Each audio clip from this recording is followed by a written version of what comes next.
This demonstration, we're going to look at deploying and running a task sequence. So in an early demo, I created a task sequence. Next thing we need to do is we need to deploy this and then run this task sequence to install our Windows operating system. In my System Center Administration console, what we've done here is we've come to the Software Library workspace, come to the Operating Systems node, come to Task Sequences.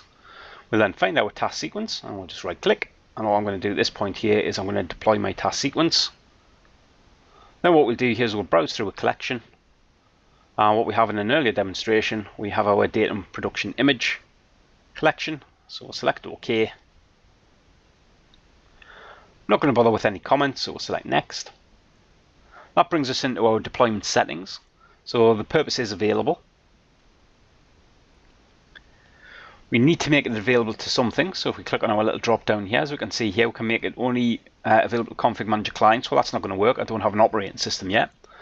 Config Manager clients, Media and Pixie. Again, don't have an operating system installed on this machine yet. So what we'll do at this point here is we'll go for only Media and Pixie as well.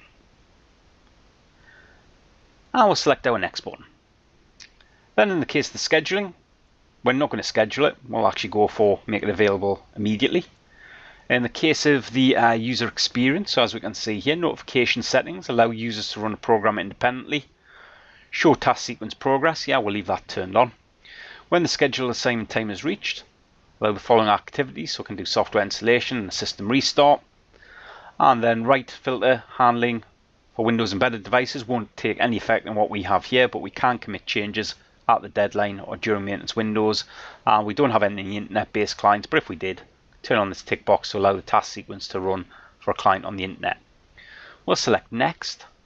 I'm not going to modify any of the alerts. We'll select Next. In the case of the distribution point option, at this point here, if we just have a quick read through here, so we're going to download the content locally when needed by the running task sequence. We can turn on tick box when no local distribution point is available. Use a remote one, don't have one. And we can allow clients to use a failback source location for the content as well by turning on this tick box. However, we'll select Next, read through the summary and select Next, and now we'll select Close. So what we've done at this point here is we've now actually deployed our task sequence.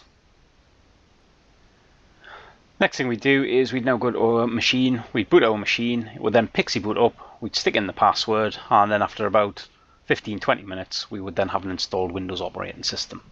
That's the end of this demonstration. Thank you.